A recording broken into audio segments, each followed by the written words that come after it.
మన ప్రభువును రక్షకుడైన యేసుక్రీస్తు మహోన్నతమైన నామంలో ప్రేమధార టీవీ కార్యక్రమాలను క్రమంగా వీక్షిస్తున్న ప్రతి ఒక్కరికి శుభములు తెలియజేస్తూ నేటి అధ్యయనానికి స్వాగతం పలుకుచున్నాం.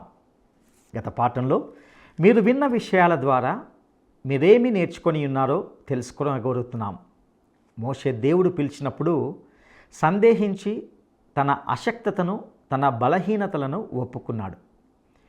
దేవుడు వాటన్నిటినీ సరిచేస్తూ తాను ఎవరినైనా వాడుకోగలనని చెబుతూ వచ్చాడు.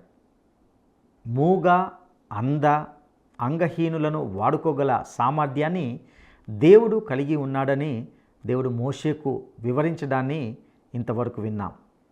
ఇక నేటి ఈ సందేశంలో నిర్గమకాండము 5వ అధ్యాయము 1 నుండి 14 వచనాల వరకు ధ్యానించుకోబోతున్నాం.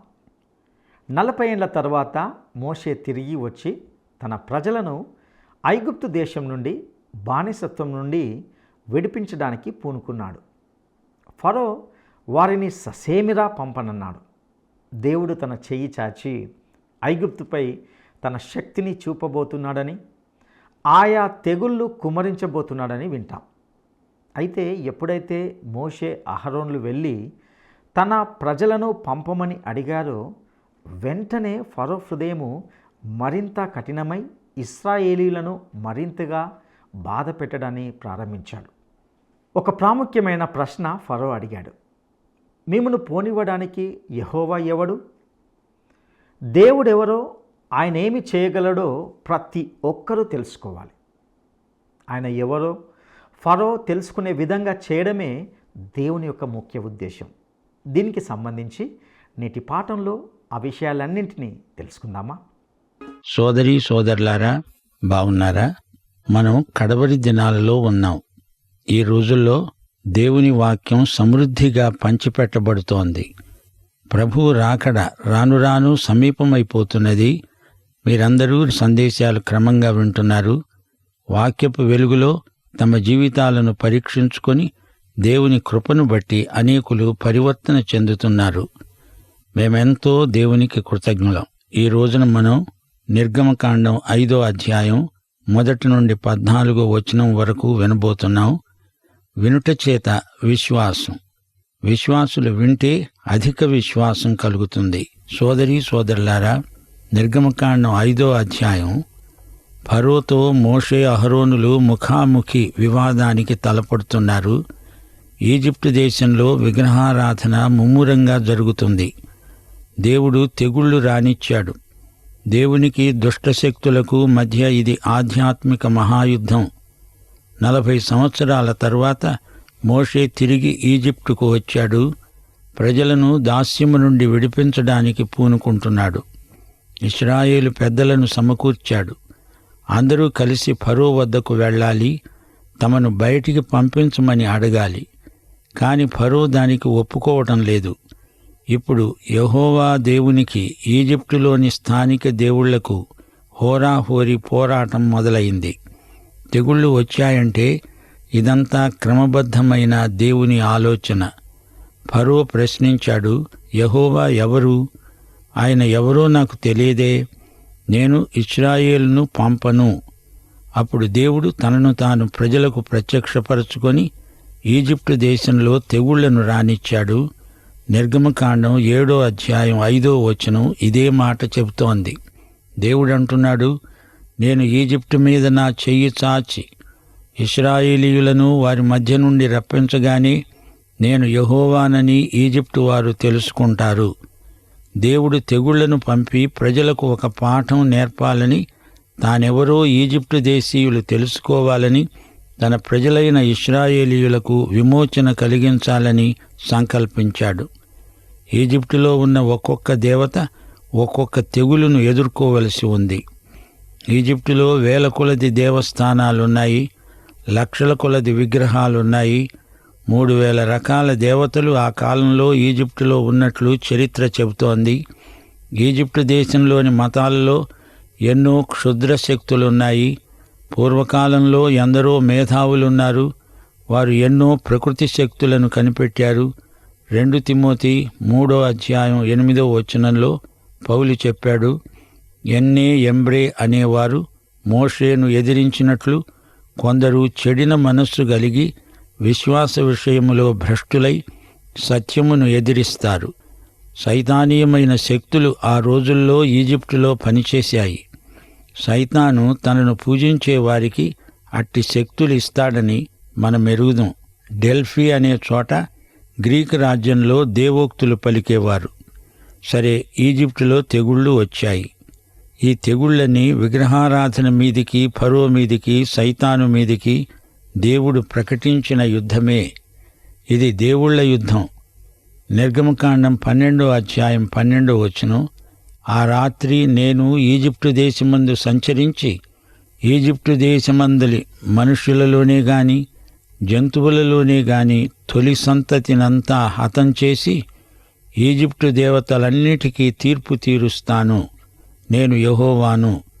ఈజిప్టు దేవుళ్ళందరూ మాయాస్వరూపులని యెహోవా బయలుపరుస్తున్నాడు. తన ప్రజలైన ఇశ్రాయేలీయులను నడిపిస్తానని, విమోచిస్తానని దేవుడు హామీ ఇస్తున్నాడు. ఈ ఇశ్రాయేలీయులందరూ ఈజిప్టులోనే పుట్టినవారు, ఇటుక బట్టీల మధ్య జీవించారు. చుట్టూరా ఉన్న ప్రజలు విగ్రహారాధికులు. నేనే యెహోవాను, మహోన్నతమైన దేవుడను అని రుజువు చేసుకోబోతున్నాడు. గమనించాలి, ఈ తెగుళ్లలో ఒక క్రమం పాటించబడింది. మోషే ఫరో ఎదుట నిలిచినప్పుడు తన కర్రను పాముగా మార్చాడు. ఈజిప్టులోని మాంత్రికులు అలాగే చేశారు. దీని తరువాత 10 తెగుళ్ళు వచ్చాయి. 1, నీరు రక్తంగా మారింది. నిర్గమకాండం 7వ అధ్యాయం 19 నుండి 25వ వచనం వరకు. ఈజిప్టు దేశంలో నైలు నది నీటితో సాగు జరుగుతుంది. పంటలు పండుతాయి. నైలు నది ఒక దేవత. ఆ దేవత పేరు ఒసీరిస్. ఈజిప్టులో ఈ దేవత చిత్రపటాలు ఎన్నో ఉన్నాయి. పంట సమయంలో ఎన్నెన్నో పండుగలు చేసుకుంటారు. ప్రజలకు ధాన్యం సమృద్ధిగా దొరుకుతుంది. అయితే నీళ్లు రక్తంగా మారాయి. ఈ అద్భుతాన్ని ఈజిప్టు మంత్రజ్ఞులు కూడా చేయగలిగారు. 2, కప్పలు. నిర్గమకాండం 8వ అధ్యాయం 1 నుండి 15వ వచనం వరకు. మెంఫిస్ అనే చోట ఒక పెద్ద దేవాలయం ఉన్నది.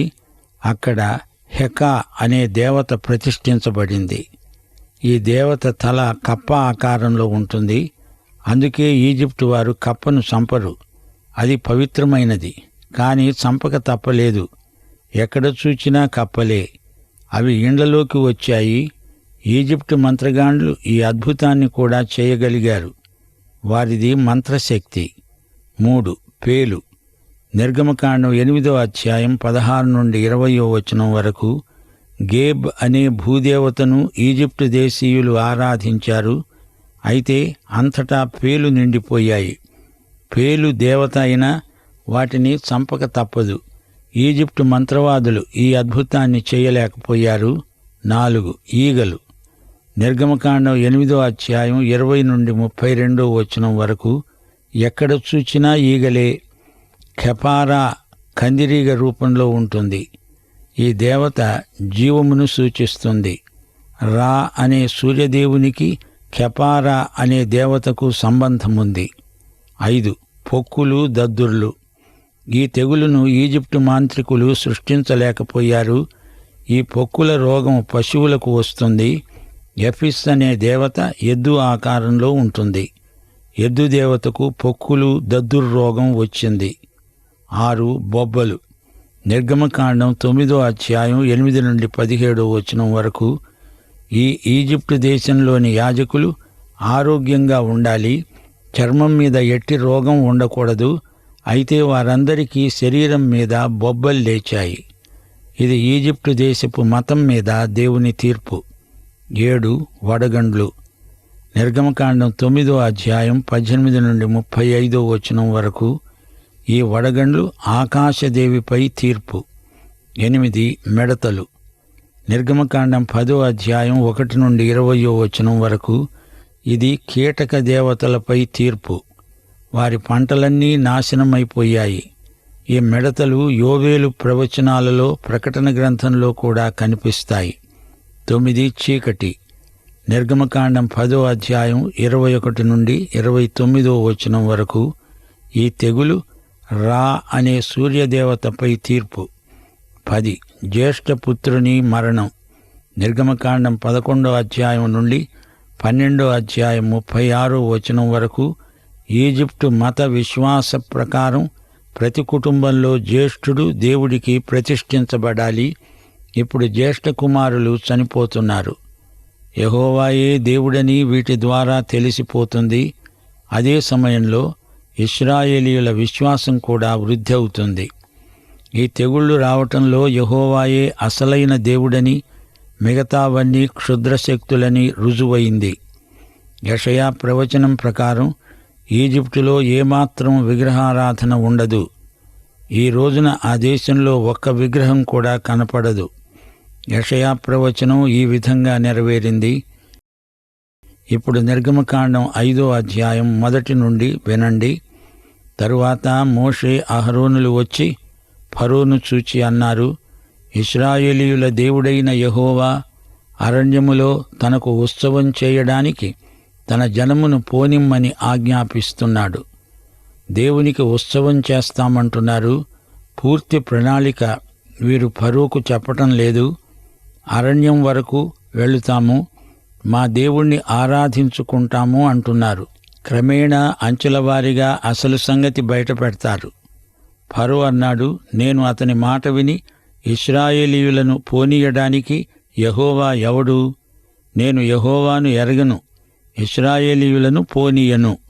యెహోవా ఎవరు అనే ప్రశ్న ముఖ్యమైనది. ఆయన ఎవరో తెలుసుకుంటే గాని ఆయన మనకు ఏమీ చేయలేడు. తమ దేవుని ఎరిగిన వారు గొప్ప కార్యాలు చేస్తారు. ఫరో 2 మాటలు అంటున్నాడు, నాకు యెహోవా ఎవరో తెలియదు, నేను ఇశ్రాయేలీయులను వెళ్ళనీయను. అవును, త్వరలోనే యెహోవా ఎవరో ఫరో తెలుసుకుంటాడు. అప్పుడు ఇశ్రాయేలీయులను వెళ్ళనిస్తాడు. వారన్నారు, హీబ్రూ వారి దేవుడు మమ్మును కలుసుకున్నాడు. సెలవైతే మేము అరణ్యంలోనికి 3 దినముల ప్రయాణమంత దూరం పోయి మా దేవుడైన యెహోవాకు బలి అర్పిస్తాము.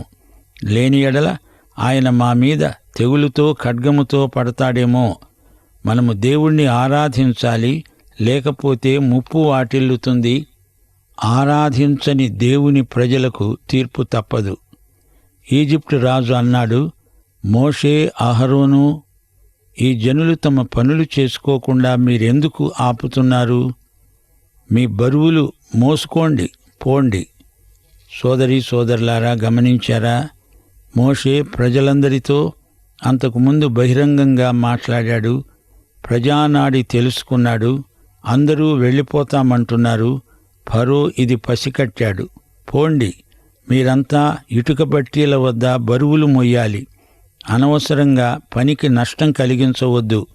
అందుకే ఫరో వారికి ఎక్కువ పని పెడుతున్నాడు.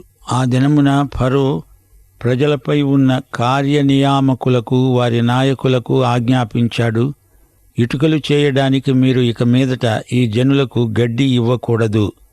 వారు వెళ్ళి తామే గడ్డి కూర్చుకోవాలి. అయినా వారు ఇదివరకు చేసిన ఇటుకల లెక్కే వారి మీద మోపాలి. దానిలో ఏమాత్రం తక్కువ చేయవద్దు. వారు సోమరులు గనుక మేము వెళ్ళి మా దేవునికి బలి అర్పించడానికి సెలవిమ్మని మొర్రపెడుతున్నారు. ఫరో అనుకుంటున్నాడు, వీరు సెలవు కోసం అడుగుతున్నారు, అంటే వీరికి పని తక్కువైంది. పని ఎక్కువ చేస్తే సరి, అప్పుడిక సెలవు అడగరు. ప్రజలు, కార్యనియామకులు, వారి నాయకులు పోయి ఫరో శాసనాన్ని ప్రకటించారు. మీకు గడ్డి ఇవ్వబడదు. మీరే వెళ్ళి గడ్డి ఎక్కడ దొరుకుతుందో చూసుకొని మీరే సంపాదించుకోవాలి. మీ పనిలో ఏమాత్రం తక్కువ చేయబడదు. ఇది ఫరో శాసనం.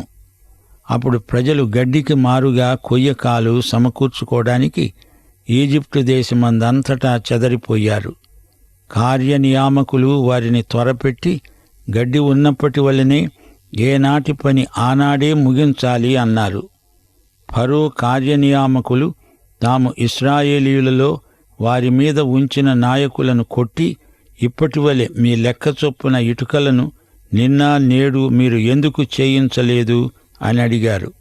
ఈ విధంగా ఇశ్రాయేలీయులను ఈజిప్టు వారు ఎంతో హింసించారు. సోదరీ సోదరులారా, దాస్యం అనేది శాపం, బానిస జీవితం దుర్భరం, క్రీస్తునందలి విమోచన ఆశీర్వాదం. ఈజిప్టు లోకానికి సంకేతం, కనాను పరలోకానికి గుర్తు. క్రీస్తునందలి విమోచన దేవుడు మనకు వాగ్దానం చేశాడు.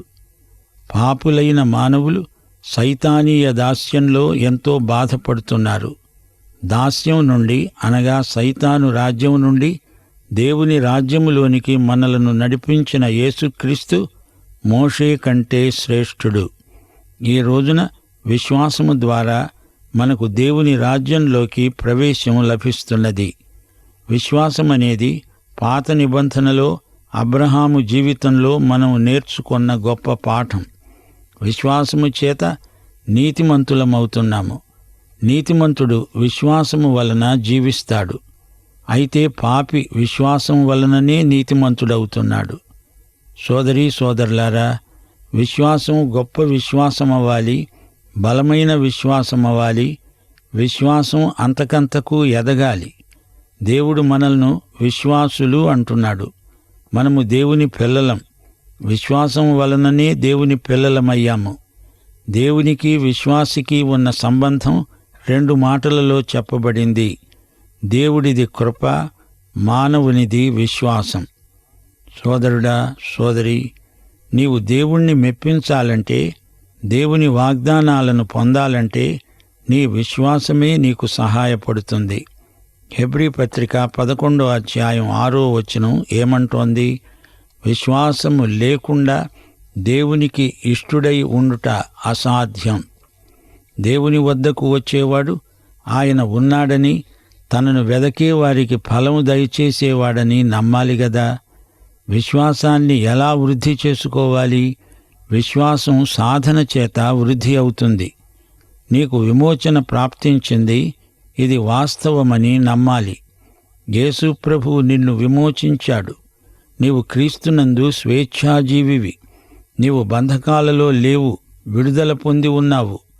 కొలసీ పత్రిక 1వ అధ్యాయం 12 నుండి 14వ వచనం వరకు.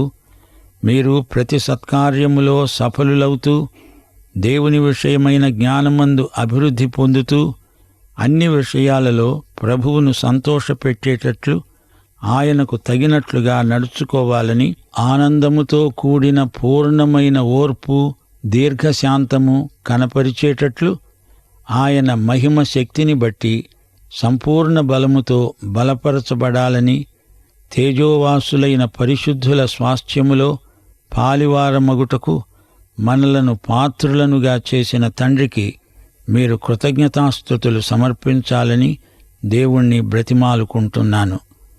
ఆయన మనలను అంధకార సంబంధమైన అధికారములో నుండి విడుదల చేసి తాను ప్రేమించిన తన కుమారుని యొక్క రాజ్య నివాసులనుగా చేశాడు.